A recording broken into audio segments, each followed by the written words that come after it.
messing with CB performance timing map. Yeah, my Y-band kicked the bucket. Totally kicked the bucket. One of the chips blew up.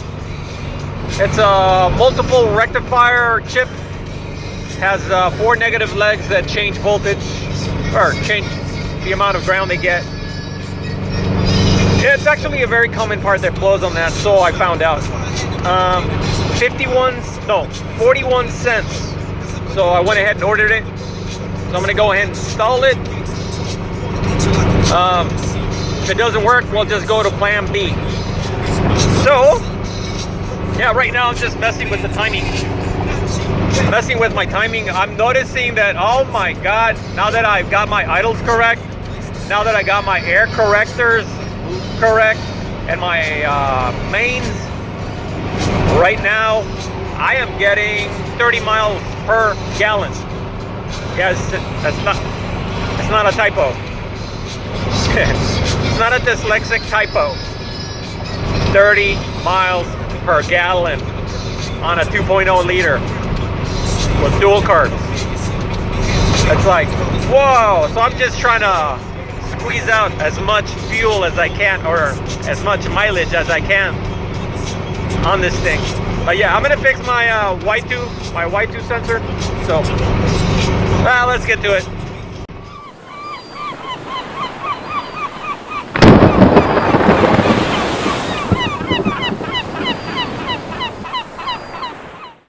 So what happened to my Y-band? Well, I had to remove those little thingies, the little light guides, whatever, because I was doing a lot of probing with my multimeter. Yeah, I actually need a, I need to get a, oscilloscope to actually do this correctly. But I was able to figure it out with using just my my multimeter. Yeah, I'm a technician. I used to do stuff like this. So this wasn't too hard to troubleshoot it with my multimeter. But basically what happened is this thing would just go to, just one day I just turned the key and it went to R2. And then it progressively got worse every day. It just R2, and it would just stay there and it wouldn't show any probing. And I thought maybe my my oxygen sensor took a shit, right? So I'm thinking it took a dump. So I'm like, so I probe the wires that are on the other side of this dash. It has the probe wire coming from it, from the oxygen sensor way in the back in the engine. And now it's probing pretty good. It's probing. It's there's voltage there going up and down as related to the engine. So, okay, so it's not that. So it's this. So I did a lot of reading. It turns out if it just freezes and doesn't do that, it's this guy right here. That guy. And I did probe it, and yeah, it's doing funky stuff. The diodes that are right here, those little tiny diodes, the 3-legged diodes, and that one over there, they're getting hot. And this is a voltage regulator, voltage regulator that has 4 negative legs that go negative or less negative, more negative, with us changing the voltage. It's technical terms. Anyways, yeah, it took a dump. So I'm gonna show you what it does. It just goes to 888. It used to go to R2. Now it goes to 888. So that means, yeah, she's kaput. And here goes. And there you go. That's all it does. It used to do, like I said, oh, let's see, now it's doing more funky shit. Whatever. Anyways, she's done. So I went ahead and got this humongous box for the little chip that's a rectifier. Yeah, one tiny little thing. See, that's it right there. That's actually another case. It's actually smaller. Woohoo! Let me get that out. As you can tell, that thing is tiny. So I'm going to be removing that. I do have the proper stuff to do this. I've got the surface mount solder, which is Kester. That's the one if you guys want to do some surface mount repairs. Actually, these works really good for tinning wire and, you know, soldering wires and stuff like the harnesses and stuff. This is the shit. So I've got the soldering iron. I've got another one. It's Metcal. I just haven't ordered new tips. Those tips are all blown up.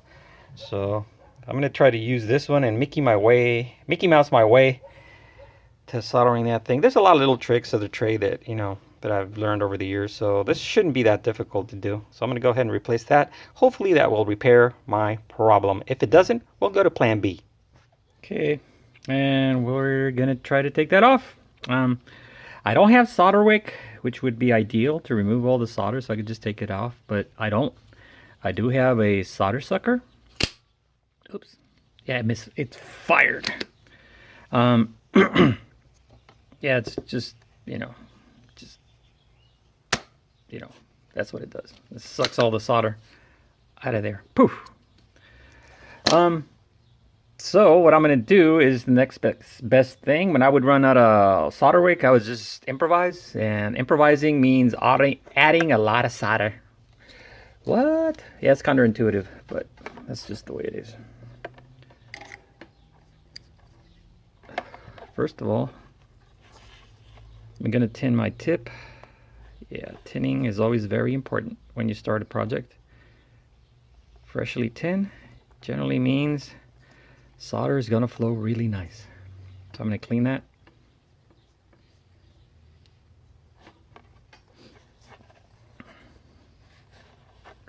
So I got to be very careful with this other component right here because I can sure make a mess real quick.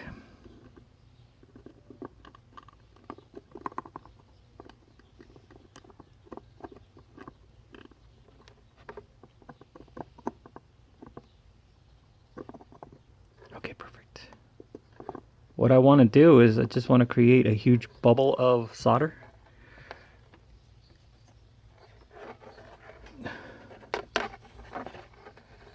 So that when I heat it up the next time around, it will all come undone. Do you know what I mean? Perfect. There we go. See? Simple as that. Bam! Okay. So we've got this puppy out of the way. There is a correct orientation on these. There is a correct orientation. There's a tiny little dot on the side that tells you what side it's going to go to to the IC to relative to the PC board. Oh god, there's so many things, and this board is not showing those things. Whatever. But we're just gonna put these on. I already figured out how it goes. Let me try to open it. I got it open. See if I can focus on that. I don't think I might. Okay. On this one, generally, let me grab something pointy. Generally, there's usually a dot in the corner, like right there, like the very edge, the very upper left corner. There will be a dot, and that'll be your positive. That's where you're going to look for a square here. Like the pad will have a square on the outside, or it'll have the IC drawn onto there, and it'll either have a little dot or a little cut right in the center, right there, cut, and the little drawing right here will also have that. That's how you basically orient it. So this thing is going on there.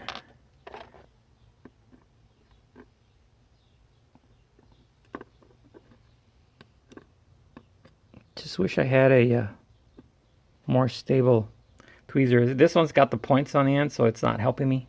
It's actually helping me. Not helping me at all. I'm going to push it in with my finger. See if I can get it centered, and it's not. Doggone it. I got to push it in. Just a hair.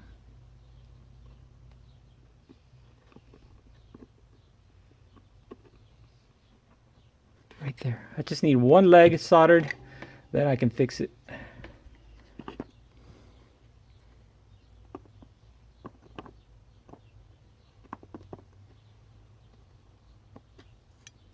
Okay, I think it's in. Perfect. Now I can fix it.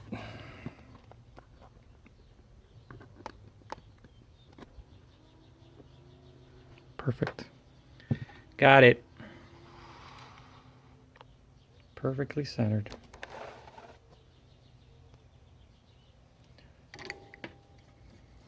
Okay.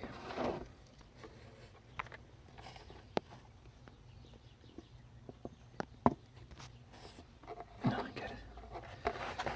Unfortunately, I gotta move this to the side like so I have more room because the camera is in the way. Seriously.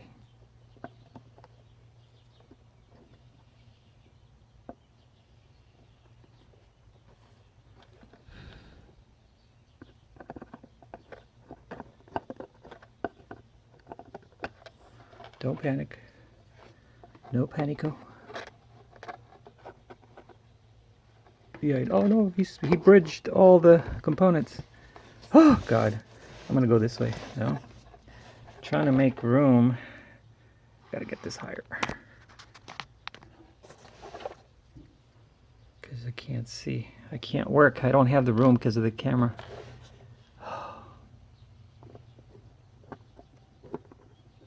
Okay.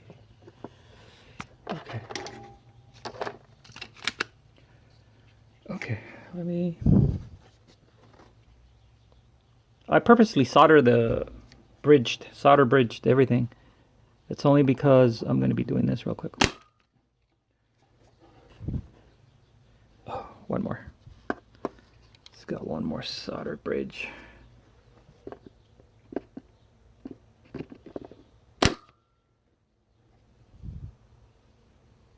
Perfect. That, my friend, is a perfectly soldered side. Okay, how's my capacitor? She looks good. Okay. I'm gonna leave it that way. I'm gonna do the same thing to this side.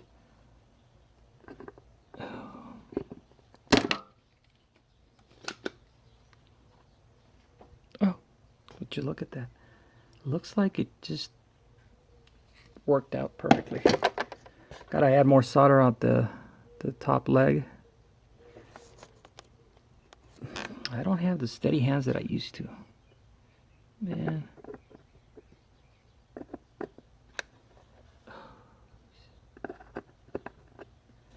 Okay, perfect. Okay.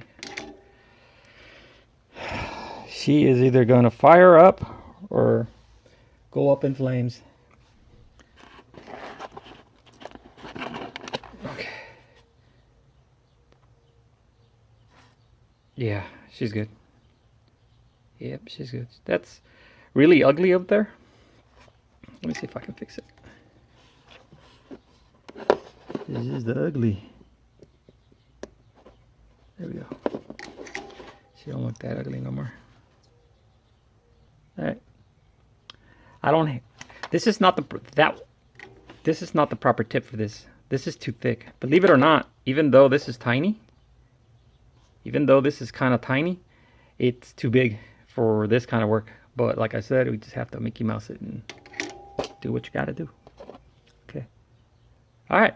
We're gonna put this back on and fire it up and see what happens. I don't think it's gonna work because usually when something like this goes, it goes because something else here went out. So I don't expect it to work. But if it does, we'll just say a win-win, right? If it doesn't, we'll just go to plan B. And here we go. Let's see what happens.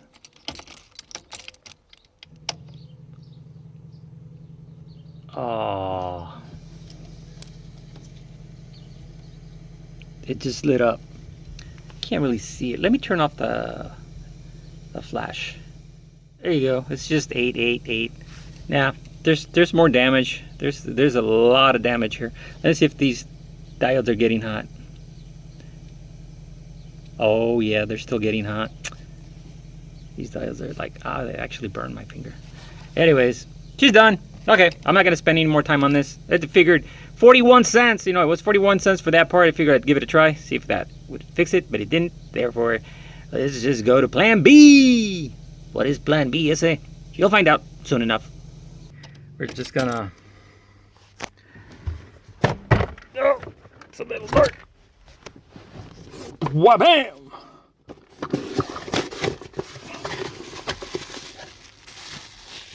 Plan B. It's like I already kind of knew this was going to happen. So, because I need an oscilloscope. Without an oscilloscope, really, it's like driving by, or like trying to fix something by braille. It's like a blind guy trying to fix something. It's just kind of, you know, I took my best shot at it. Whatever. Oh, what a difference. Whatever. Anyways, I got it off. Let's see. We can put this in here like so. Or you know what? I'm just gonna hook it up like so. We'll put it in there in a little while. Okay, it's either, pretty sure that thing kicked the bucket. That thing kicked the bucket. I'm gonna turn the key, see what happens. Pretty sure the oxygen sensor, which is a 5-wire oxygen sensor, I don't think it's bad, because the probing, it was voltage was going up and down according to my multimeter on the other side of the dash, because it has the wire, like I said, from way back there that goes all the way to the dash. Anyways, here goes. There you go. Okay, so it's on, I call it R1, but I think it's A1. You know what I mean? And it should go to 19 after a while, because the power is being sent to the back. This is sending 12 volts to the back, so it's warming it up because it's got a heater. The oxygen sensor has a heater. There you go, 19. She functions. I'm gonna stink up the whole garage, but let's see what happens.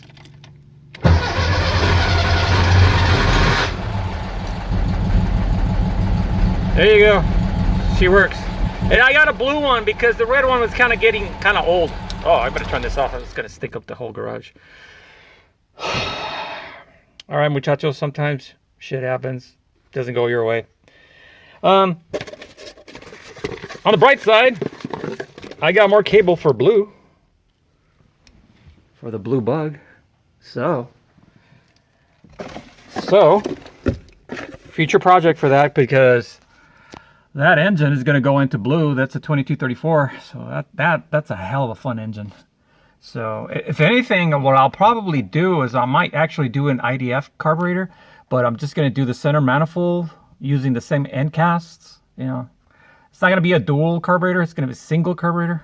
So that's probably what I'm going to do. It's probably the more fun option, easiest option for that thing. That thing is a screamer. But anyways, that is it, muchachos. Yeah, whatever. You know, it's soldering. I bored you to hell. I'm sorry. But at least you got an idea if you're trying to solder something. You got an idea on how to do it. You know, the tricks of the trade, whatever. That is it. Adios, muchachos, and adios, muchachas. Alright, so basically that's the way it looks right now. I haven't put it in the other little, the one with the glass. Haven't swapped it over. I just put it on there just to see how it works. Okay, those things are not, I'm gonna say they're not very reliable, longevity wise. Whatever, you get what you pay for, right? Yeah, it needs to be refined a little bit more. But anyways, yeah, that's what I'm getting. I'm cruising approximately close to 70 miles an hour, whatever. RPMs are kind of low. They're like at 2,900 RPM, 2,800 RPMs. No, this transmission, this bug has a overdrive gear, so the RPMs are a little low, which is kind of good for freeway, and I do a lot of freeway driving. So anyways, notice I'm somewhere around 13.4, somewhere in there. Okay, whatever. I finally got my jets on my IDFs. These are 44s with 32 millimeter Venturis. The 32 millimeter Venturi that I replaced them with, because they used to have 36, and I went down to 32. It made it harder to jet. It honestly did. And I was trying to jet by wideband.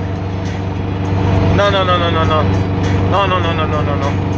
I did so much reading, and I know where I was screwing up. You don't jet your idles by using the wideband. You jet with the wideband if this was fuel injection. We're talking carburetors, not fuel injection, okay? Carburetors, basically you jet for either fuel economy or you jet for power. And I would say somewhere in the middle, you know, the best of both worlds. So basically you're gonna have upper end or lower ends that are out of perfect stoichiometric ratio. I don't think I said that right. I don't even think I can say it 2 times fast. Anyways, so you're gonna have to choose your poison. Okay, the way I did it is this way.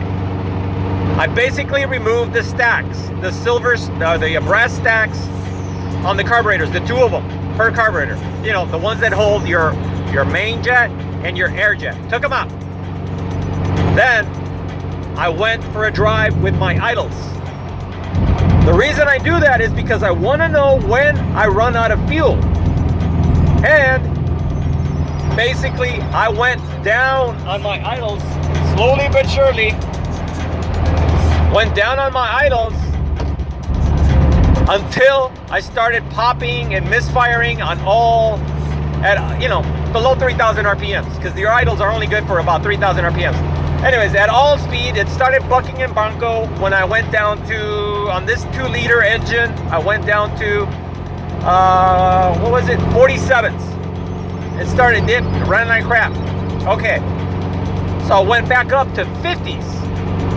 The problem went away. No more bucking broncos, or you know, misfiring. It's perfect. Okay, so I know that I now know that I need 50s. Not using that at all. Okay, then what I did, I went to my main jet, and I basically jetted down and down until I started crackling at over 4,000 RPMs. Once I started crackling, I was like, aha! Okay, that's where I have to go one size up. One size up. And I ended up with, I think I ended up with 130, 1.30, you know, 130 millimeter. Air corrector, oh, that's interesting. The air corrector, I actually took it out, literally took it out.